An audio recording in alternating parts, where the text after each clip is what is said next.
তো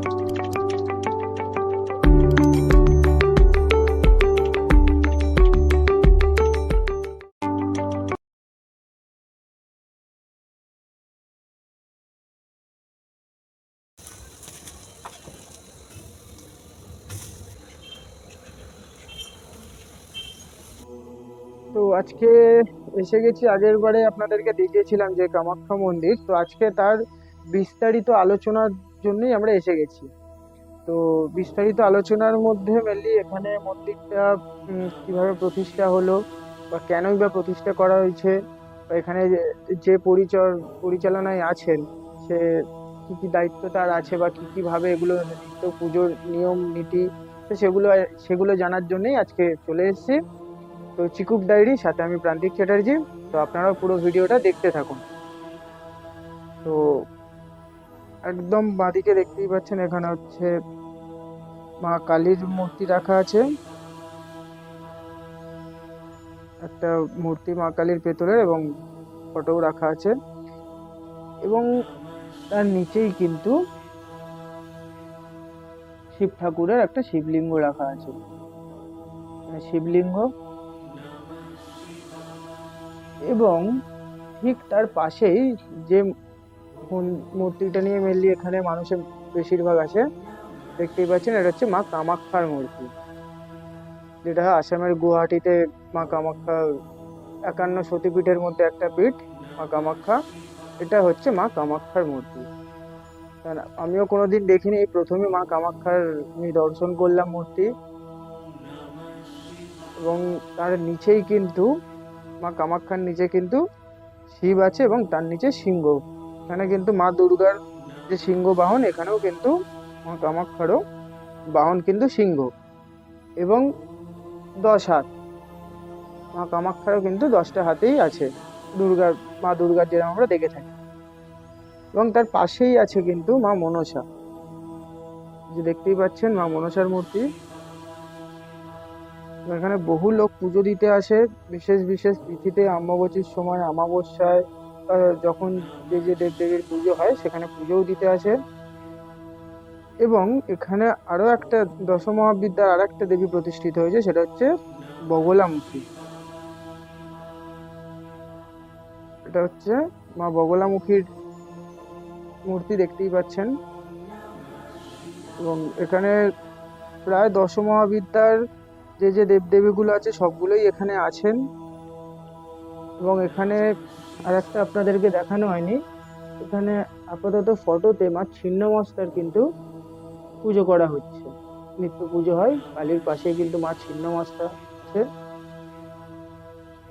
এবং ঠিক তার পাশে মা কামাখ্যা, তার পাশে আছে মা মনসার মূর্তি, এবং তার পাশেই ঠিক পাশেই আছে বগলামুখীর মূর্তি। এবং এখানে এই দেবদেবীগুলি প্রত্যেক দিন নিয়মিত পুজো করা হয়, এবং এছাড়া বিশেষ বিশেষ রীতিতেও এখানে পুজো আচ্ছা চলে।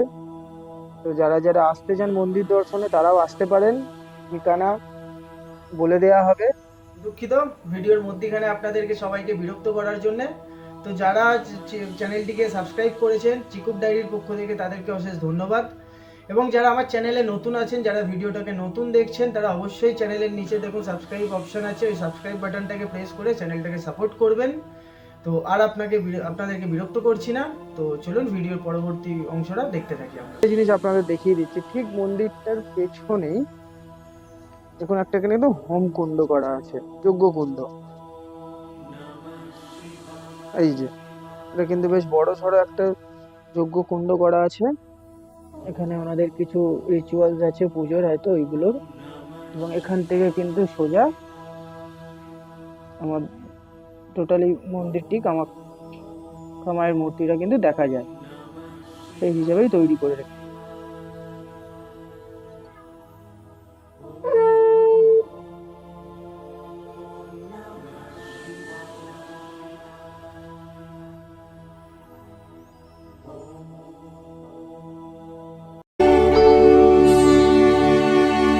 मां कामाख्या नमस्तुभ्यं शैलसुता कामेश्वरी, हरप्रिय नमस्तुभ्यं नमस्तुभ्यं दयानिधे, भुवनेश्वरी भवतारिणी मङ्गलमोक्षप्रदायिनी कामनसिद्धकामेश्वरी शक्तिशैलसमन्विता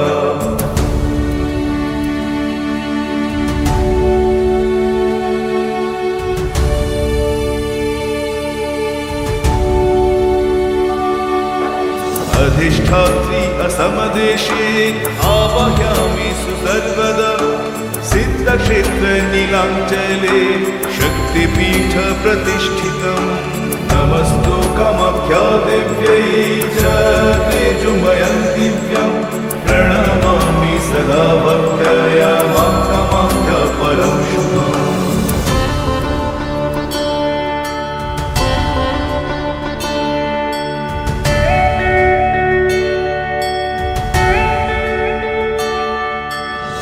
भगवती भगेश्वरी योनिमुद्रा महोदरी शरण्ये शक्तिरूपाय देवी कल्याणि नमस्तुते त्वम् अद्या देवी कामाख्या रूपेण जगन्मातृका तच्चरणारविन्द सर्वभूतानां स्वरूपाय।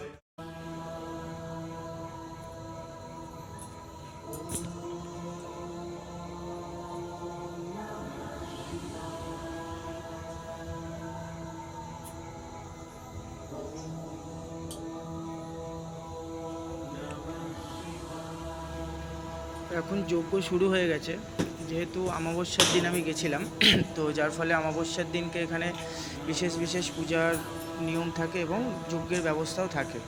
তো সেই যজ্ঞটাই এখন শুরু হচ্ছে। এবং যেহেতু দেখলেন এখানে দশমহাবিদ্যার সব দেবী প্রতিষ্ঠিত করা আছেন, তো আর সেই ক্ষেত্রে কিন্তু তন্ত্রর উপায় কিন্তু এখানে নিত্য পুজো বা সেই পদ্ধতিতেই কিন্তু এখানে পূজা আর্চা হয়ে থাকে। তো যে সেই কারণেই আমি আজকে যজ্ঞটা দেখার জন্যই এখানে হোমযজ্ঞ যেটা হচ্ছে দেখার জন্যই এখানে বসে পড়লাম। এবং যারা এই যজ্ঞে অংশগ্রহণ নিতে চান তারা নিচের দেওয়া ফোন নাম্বারে যোগাযোগ করে অবশ্যই অংশগ্রহণ করতে পারেন, বা এখানে পুজো দিতে আসতে চাইলে বা দর্শন করতে আসতে চাইলে ফোন নাম্বারে যোগাযোগ করে আপনারাও এখানে এসে কিন্তু পুজো দিতে পারেন। এবং এই টোটাল যজ্ঞ বা যে পুজোর পদ্ধতি আছে সেখানে আপনারাও কিন্তু অংশগ্রহণ করে দেখতে পারেন। তো যজ্ঞ শুরু হয়ে গেছে, আমাদের যে কামাখ্যা মন্দিরের যে যজ্ঞ।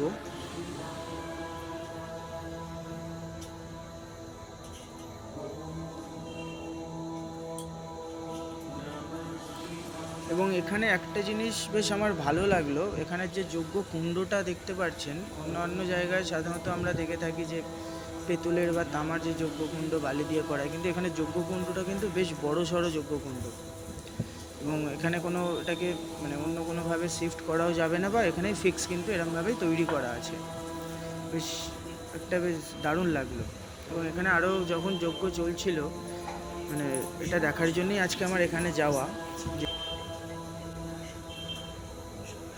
তো যজ্ঞটা যখন চলছিল কিন্তু বেশ একটা পরিবেশটা বেশ দারুণ লাগছিলো, একটা বেশ গা ছমছমে ব্যাপার ছিল, যেহেতু এরকম কোনো পূজা পদ্ধতির সাথে এর আগে কোনো দিন পরিচিত ছিলাম না আমি। তো আপনারাও যদি এরকম ধরনের কিছু জিনিস দেখতে চান বা অংশগ্রহণ করতে চান, অবশ্যই চলে আসুন মন্দিরে এবং দেখে যেতে পারেন, দর্শনও করে যেতে পারেন। আর তার সাথে ভিডিওটা ভালো লাগলে অবশ্যই চ্যানেলটাকে সাবস্ক্রাইব, যদি আপনি নতুন হয়ে থাকেন চ্যানেলটাকে সাবস্ক্রাইব করবেন। আর অবশ্যই যারা দেখছেন ভিডিওটাকে লাইক করবেন, লাইক করে চ্যানেলের পাশে থাকবেন, যাতে ভবিষ্যতে এই ধরনের আরও কোনো ভিডিও আপনাদের সামনে তুলে ধরতে পারি। তো আজকের মতো ভিডিও এইটুকুনি, আবার দেখা হচ্ছে নেক্সট ভিডিও।